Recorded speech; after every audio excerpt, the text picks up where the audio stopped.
معزز حاضرین، السلام علیکم ورحمۃ اللہ وبرکاتہ۔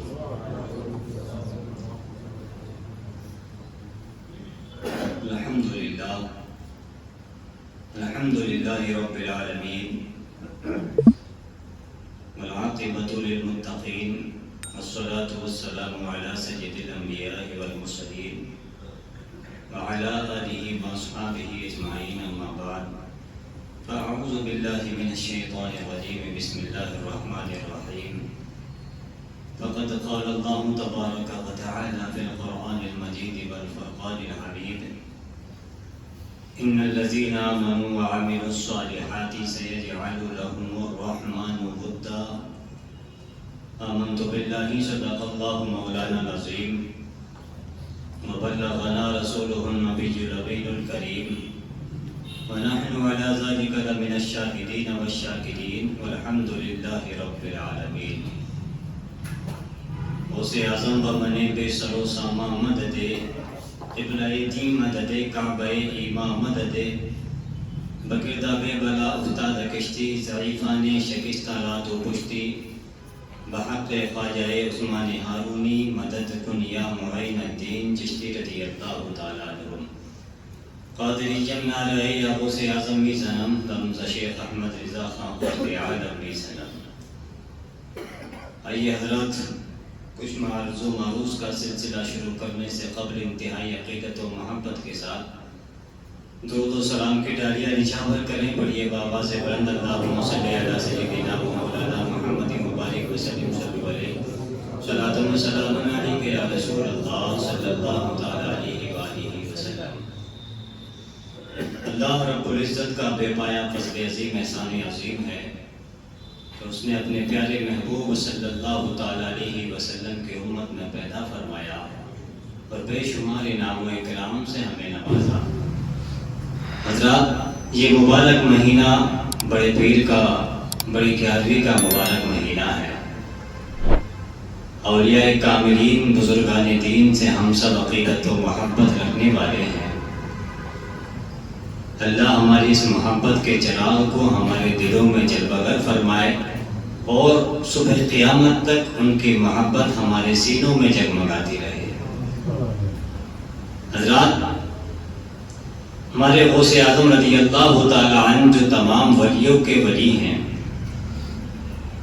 جن کو شہنشاہ ولایت کہا جاتا ہے، تاجدار ولایت کہا جاتا ہے، جتنی کرامتیں آپ رضی اللہ تعالی عنہ سے ظہور پذیر ہوئی ہیں، کسی اور اللہ کے ولی سے اتنی کرامتوں کا ظہور نہیں ہوا ہے۔ اور کرامت کہتے ہی اس کو ہیں جو عقل میں نہ آئے۔ ولی سے جو کرامت کا ظہور ہوتا ہے اور نبی سے معجزے کا صدور ہوتا ہے، لیکن یہ دونوں انسان کی عقل میں نہیں آتے۔ اور جب اللہ رب العزت اپنے محبوب بندوں کو ان کمالات سے نوازتا ہے تو پھر پوری دنیا پر ان کی محبت کو لازم اور قرار دے دیا جاتا ہے۔ جس آیت کریمہ کو عنوان سخن بنایا ہے، رب قدیر اپنے کلام میں فرماتا ہے، بے شک وہ جو ایمان لائے، اعمال صالحہ کیے یعنی نیک اعمال کیے، ان قریب اللہ ان کی محبت لوگوں کے دلوں میں پیدا فرما دے گا۔ اولیاء کاملین کی محبت کو لوگوں کے دلوں میں جلوہ گر فرما دے گا۔ اور جب میرے رضا تاجدار عشق و محبت بارگاہ غوثیت میں یوں عرض کرتے ہیں، واہ کیا مرتبہ اے غوث ہے بالا تیرا، اونچے اونچوں کے سروں سے ہے قدم اعلیٰ تیرا، اور سر بھلا کیا کوئی جانے کہ ہے کیسا تیرا، اولیاء مانتے ہیں آنکھیں وہ ہے تلوہ تیرا۔ وہ منظر نگاہوں کے سامنے رکھیں جب غوث اعظم بغداد کی جامع مسجد کے منبر پر کھڑے ہو کر کہہ رہے تھے کہ میرا یہ قدم تمام اولیاء کی گردن پر ہے، تمام اولیاء کی گردن پر ہے۔ اسی لیے تو ایک شاعر کہتے ہیں کہ جن حضرت فرماتے ہیں کہ جن کی منبر بنی گردنیں اولیاء، جن کی منبر بنی گردنیں اولیاء، اس قدم کی کرامت پہ لاکھوں سلام، اس قدم کی کرامت پہ لاکھوں سلام۔ حضرات، یہ وہ ولی ہیں جو ولیوں کے ولی، شہنشاہ بغداد جن کو کہا جاتا ہے۔ آئیے ولی بنتے کیسے ہیں وہ میں دو چار تمہیدی گفتگو 2-4 منٹ کی آپ کی سماعتوں کی دہلیز تک پہنچا دوں۔ جس آیت کریمہ کو میں نے بیان کیا، رب قدیر فرماتا ہے کہ جو ایمان لائے اور نیک اعمال کیے، ان قریب اللہ ان کے محبت لوگوں کے دلوں میں پیدا فرما دے گا۔ کیسے فرما دے گا؟ کہ جب ایک بندہ مومن اللہ سے محبت کرتا ہے، ایمان لاتا ہے، اعمال صالحہ کرتا ہے، اعمال صالحہ کرنے کے بعد وہ ایمان اور عقیدے کے لحاظ سے پختگی حاصل کر لیتا ہے، اور جب وہ نقطۂ عروج پر پہنچتا ہے تو اللہ اس کی محبت لوگوں کے دلوں میں پیدا فرما دیتا ہے۔ اور ولی انہی 2 منازل سے بنتا ہے۔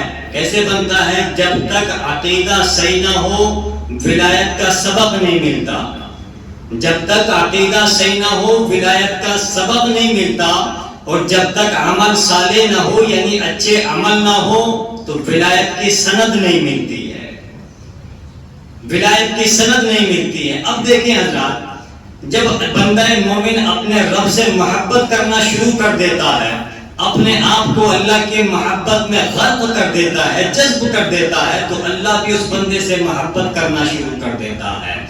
اور یہ حقیقت ہے میرے عزیزو، جب بندہ مومن اپنے رب سے محبت شروع کر دیتا ہے تو اللہ بھی اس بندے سے محبت کرنا شروع کر دیتا ہے۔ ہمارا موقف یہ ہے کہ اللہ کے ولی کی محبت اللہ کے غیر کی محبت نہیں ہے، اللہ کے ولی کی محبت اللہ کے دشمن کی محبت نہیں ہے، بلکہ اللہ کی محبت، اللہ کے ولی کی محبت اللہ ہی کی محبت ہے، کیونکہ یہ وہ محبت ہے جس کا سبق فرش زمین سے نہیں دیا جا رہا بلکہ عرش بری سے رب ہم کو سبق دے رہا ہے۔ کیسے دے رہا ہے؟ اور اس کی ڈیوٹی جبریل امین کی ڈیوٹی لگائی ہے۔ اے جبریل، بخاری اور مسلم کی حدیث پاک آپ سنیں گے تو انشاءاللہ ایمان تازہ ہو جائے گا۔ اے جبریل امین تائب سدرہ روح الامین، میں بغداد کی دھرتی پر رہنے والے عبد القادر سے محبت کرتا ہوں، تجھے بھی محبت کرنی ہے۔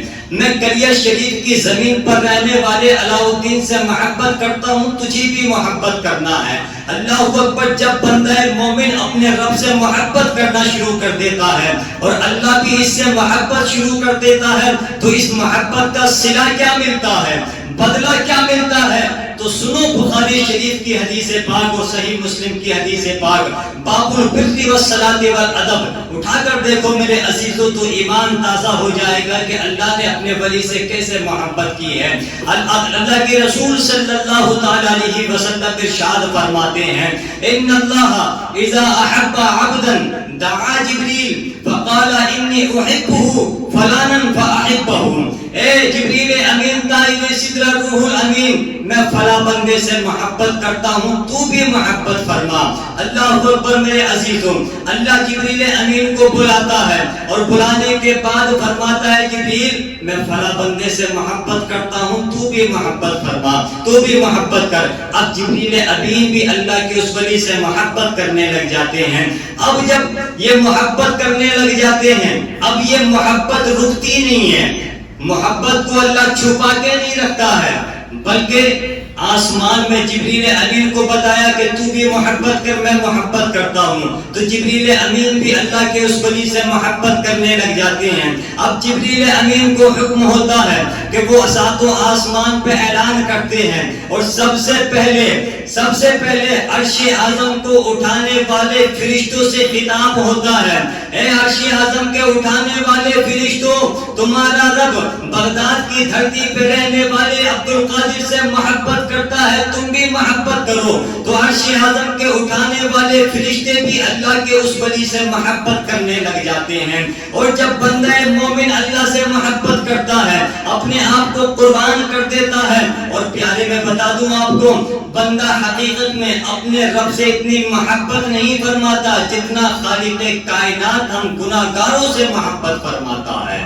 کتنی محبت فرماتا ہے؟ آپ نے سنا ہوگا علماء کرام کی زبانی کہ رب اپنے بندوں پر 70 ماؤں سے زیادہ پیار فرماتا ہے، 70 ماؤں سے زیادہ۔ اب ذرا سنو میرے عزیزوں، اللہ جب کوئی بندہ مومن اپنے رب کے قریب ہوتا ہے، اپنے رب سے محبت کرنا شروع کر دیتا ہے، تو اس محبت کا صلہ کیا ہے؟ حدیث قدسی سنو، میرے آقا ارشاد فرماتے ہیں جب بندہ مومن میرے بالشت بھر قریب ہوتا ہے تو میں گز بھر اس کے قریب ہو جاتا ہوں، گز بھر اس کے قریب ہو جاتا ہوں۔ اور آگے سنو، میرا رب فرماتا ہے اگر بندہ مومن میرے گز بھر قریب ہوتا ہے تو میں 2 ہاتھ کے پھیلاؤں کے برابر اس کے قریب ہو جاتا ہوں، اور جب یہ دوڑ کر میرے راستے میں آتا ہے تو میں اپنے شان کے مطابق دوڑ کر اس کے پاس جاتا ہوں۔ حضرات، یہ حدیث پاک متشابہات سے ہیں، آپ تھوڑا سا کنفیوزنگ کا شکار ہوں گے، لیکن اللہ جسم و جسمانیت سے پاک ہے، اللہ دوڑنے سے پاک ہے، لیکن یہ بندے کا اپنا احساس ہے کہ وہ کس وقت اپنے آپ کو رب کے قریب سمجھتا ہے، یہ بندے کا اپنا احساس ہے۔ آج ہمیں فرصت ہی نہیں ہے، بلکہ میں اس ٹاپک پر نہیں جانا چاہتا، لیکن بتانا یہ چاہتا ہوں یار ہم اللہ سے تھوڑی سی محبت تو کریں، ایک بالشت ہم اللہ کے قریب تو ہوں تو وہ گز بھر ہمارے قریب ہو جائے گا۔ اب ذرا سنو حدیث پاک کا اگلا حصہ، ثم ینادی فی السماء، جب جبریل امین اعلان کرتے ہیں عرش اعظم کو اٹھانے والے فرشتے اللہ کے اس ولی سے محبت کرنے لگ جاتے ہیں، تو پھر 7 آسمان والوں سے اعلان کر دیا جاتا ہے کہ تمہارا رب فلاں ولی سے محبت کرتا ہے، میں بھی محبت کرتا ہوں، تم بھی اس سے محبت کرو، تو 7 آسمان والے اللہ کے اس ولی سے محبت کرنے لگ جاتے ہیں۔ اب ذرا سنو میرے عزیزوں، اگر اللہ کے ولی کی محبت شرک ہوتی، اگر اللہ کے ولی کی محبت بدعت ہوتی، اگر اللہ کے ولی کی محبت اللہ کے دشمن کی محبت ہوتی، اور اس اللہ کے ولی کی محبت کا اسلام میں کوئی گنجائش نہ ہوتی، تو رب تبارک و تعالی کبھی بھی اپنے بندے سے پیار نہیں فرماتا، کبھی بھی پیار نہیں فرماتا، ہرگز نہ فرماتا، اور جبریل امین کو گواہ نہ بناتا، اور یہ نہ فرماتا کہ جبریل جب میں خالق ہو کے اپنے ولی سے محبت کر رہا ہوں تو تجھے مخلوق ہو کے میرے ولی سے محبت کرنے میں اعتراض کیا ہے؟ میرے ولی سے محبت کرنے میں اعتراض کیا ہے؟ تو پیارے پتہ چلا کہ جتنا خالق کائنات اپنے بندے سے محبت فرماتا ہے، کوئی بندہ اپنے رب سے اتنی محبت نہیں فرماتا ہے۔ اور یہ مقام کب حاصل ہوتا ہے؟ بڑی محنتوں کے بعد حاصل ہوتا ہے، بڑی مشقتوں کے بعد حاصل ہوتا ہے، بڑی عبادتیں ریاضتیں مجاہدے کرنے کے بعد حاصل ہوتا ہے، تب رب تبارک و تعالی اس کو اپنا محبوب بندہ بناتا ہے۔ اور ایسے نہیں بناتا ہے جب یہ دن رات اپنی اطاعت و رب کی اطاعت و فرما برداری میں اپنے دنوں رات کو گزار دیا کرتا ہے، راتوں کو قیام کرتے کرتے گزار دیا کرتا ہے، دن کو روزہ رکھتا ہے، نمازیں پڑھتا ہے، اعمال صالحہ کرتے کرتے اپنے دنوں رات کو گزار دیا کرتا ہے۔ اب رب کا فرمان عالی شان سنو، اے جبریل امین طائر سدرہ روح الامین، بغداد کی دھرتی میں بسنے والے میرے عبد القادر کو لوگ سادہ سا انسان سمجھ رہے ہیں، لیکن اس نے دن رات عبادت کر کے مجھے راضی کر لیا ہے۔ لوگ اس کو سادہ سا انسان سمجھ رہے ہیں، اس نے مجھے راضی کر لیا ہے، لیکن راضی ہی نہیں، میں نے اس کو اپنا محبوب بندہ بنا لیا ہے۔ اب ذرا سنو میرے عزیزوں، آگے کیا ہوتا ہے؟ جب رب تبارک و تعالی اللہ اپنے اس ولی کامل کی محبت کا تذکرہ 7 آسمان میں کر دیتا ہے، سارے فرشتے اللہ کے اس ولی سے محبت کرنے والے بن جاتے ہیں، تو اب آپ سوچیں گے کہ لیکن، اور ایک بات میں آپ کو بتا دوں، آج بغداد شریف کی دھرتی سے ہزاروں میلوں دور پر ایک انسان پیدا ہوتا ہے، لیکن ہمارے دلوں میں اس اللہ کے ولی کی محبت کیسے جلوہ گر ہو گئی ہے؟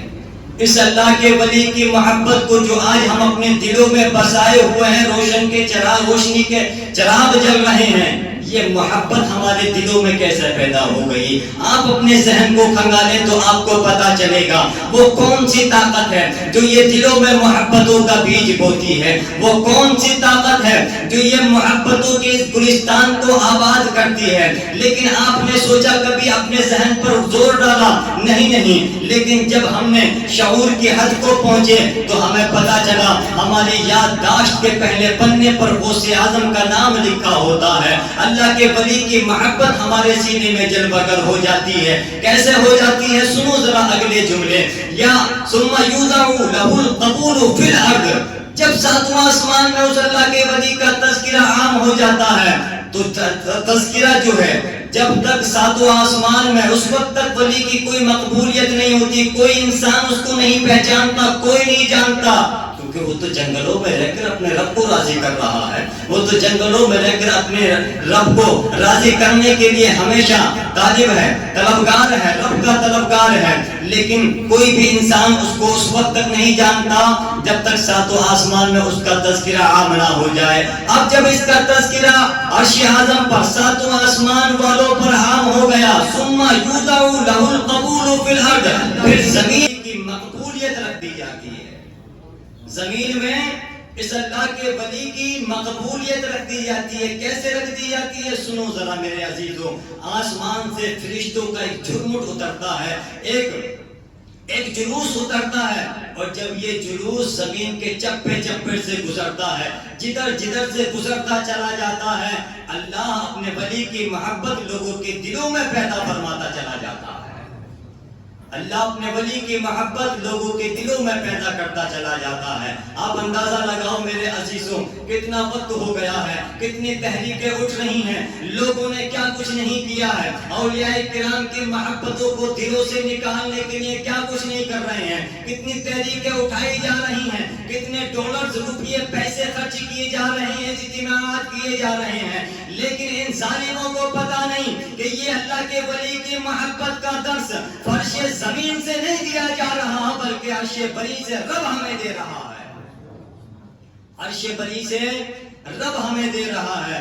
اللہ اکبر. اندازہ لگاؤ میرے عزیزو, یہ ہے اسلام میں ولی کا مقام, یہ ہے شریعت میں, اسلام میں, شریعت اسلامیہ میں ولی کا اسٹیٹس, ولی کا مقام و مرتبہ.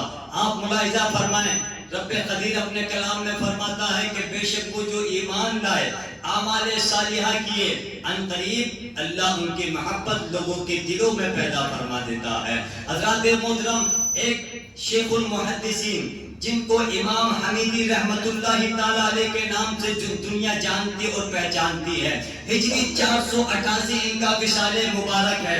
آپ سنیں گے تو ایمان میں تھوڑی سی حلاوت و شیرینی محسوس کریں گے. ان کا عقیدہ دیکھو, اور ان کو شیخ المحدثین کا لقب دیا گیا ہے. کیسے دیا گیا ہے؟ امام ذہبی علیہ الرحمہ اپنی کتاب سیر اعلام النبلا میں تحریر فرماتے ہیں, یہ شیخ المحدثین ہیں, شیخ المحدثین ہیں, محدثین کے پیر ہیں, استاد ہیں, اور ان کو امام القدوہ بھی کہا جاتا ہے, جن کی اقتداء کی جاتی ہے, پیروی بھی کی جاتی ہے. اور یہ انہوں نے وصیت فرمائی تھی, انہوں نے وصیت کی تھی. کیا وصیت کی تھی؟ کہ جب میرا وصال ہو جائے, اس وقت کے بادشاہ حکمران مظفر ابن رئیس کو, کہ جب میرا وصال ہو جائے تو مجھے عام جگہ پر دفن مت کرنا, بلکہ اس جگہ دفن کرنا جہاں حضرت بشر حافی کی قبر مبارک ہے, جہاں بشر حافی کے قدموں کی, جہاں بشر حافی کے مزار ہے, وہاں پر مجھے دفن کرنا.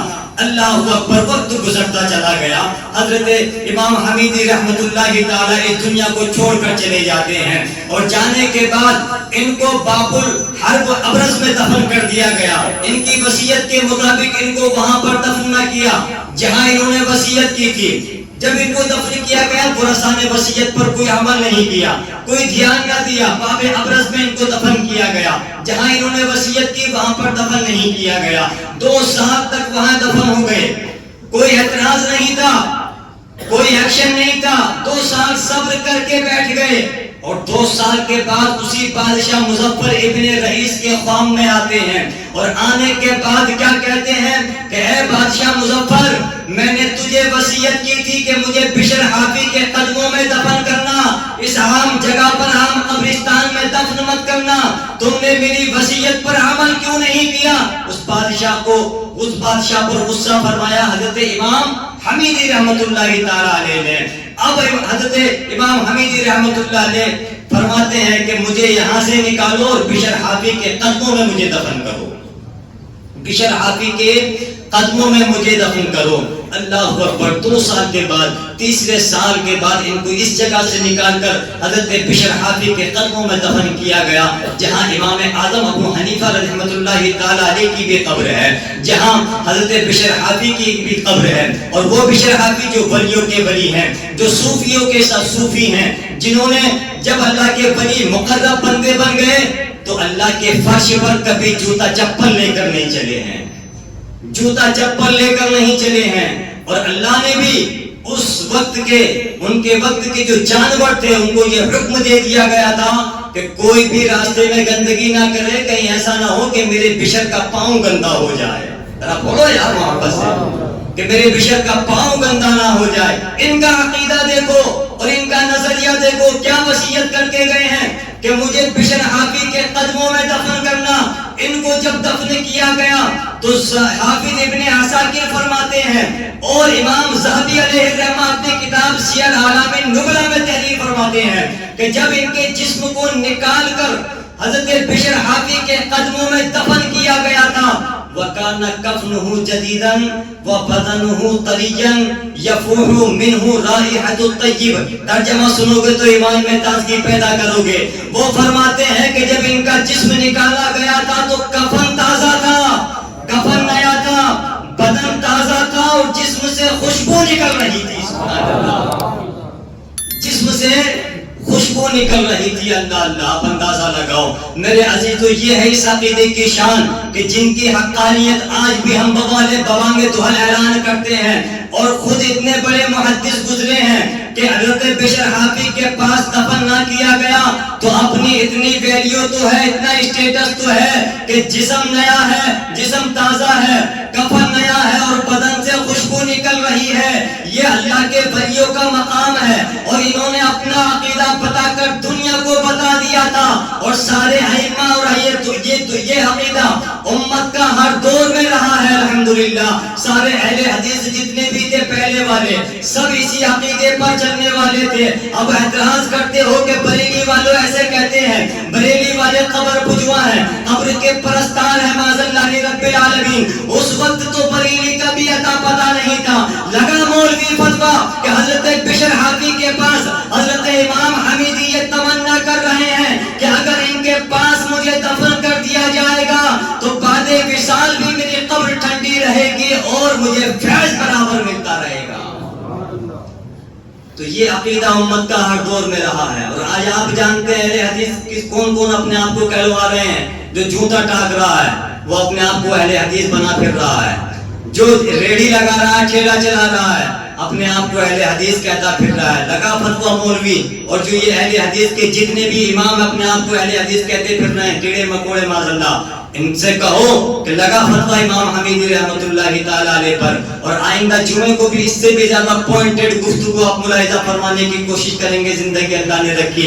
حضرت علی کے بیٹے امام حسین رضی اللہ تعالیٰ عنہ اور ان کے بیٹے امام زین العابدین، شجرہ سمجھ میں آئے اور علی کی محبت سینے میں ہو تو یا سبحان اللہ بولنے کی ہمت کیجیے گا۔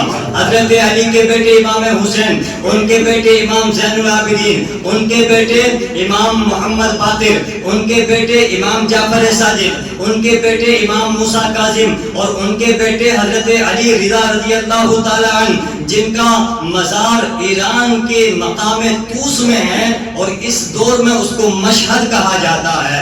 ان کے مزار پر یہ اکیلے محدثین، ایک محدث نہیں جاتا ہے بلکہ بڑے بڑے اس وقت کے محدثین، بڑے پائے کے محدثین، پورا لشکر کے ساتھ، پورے جنگ گھٹے کے ساتھ، پوری لشکر کے ساتھ حضرت علی رضا رضی اللہ تعالی عنہ کے مزار پر حاضری دینے کے لیے جاتے ہیں۔ اور کیسے جاتے ہیں اور کیوں جاتے ہیں وہ آپ انشاءاللہ آئندہ جمعے کو ملاحظہ فرمائیں گے۔ آج لوگ اعتراض کرتے ہیں، خاص کر یہ اہل حدیث تبلیغی وہابی دیوبندی جماعتی، کہ اولیاء کے مزار پر حاضری دینے کی نیت سے سفر مت کیا کرو، معاذ اللہ شرک ہو جائے گا، بدعت ہے معاذ اللہ رب العالمین۔ میں پوچھنا چاہتا ہوں، اگر تم فتویٰ ہی دینا چاہتے ہو تو اس وقت کے محدثین پر فتویٰ لگاؤ جنہوں نے اپنا عقیدہ بتا دیا، اور وہ کس کی قبر کی زیارت کرنے کے لیے جا رہے ہیں؟ نبی کے باغ کے پھول کی زیارت کرنے کے لیے جا رہے ہیں۔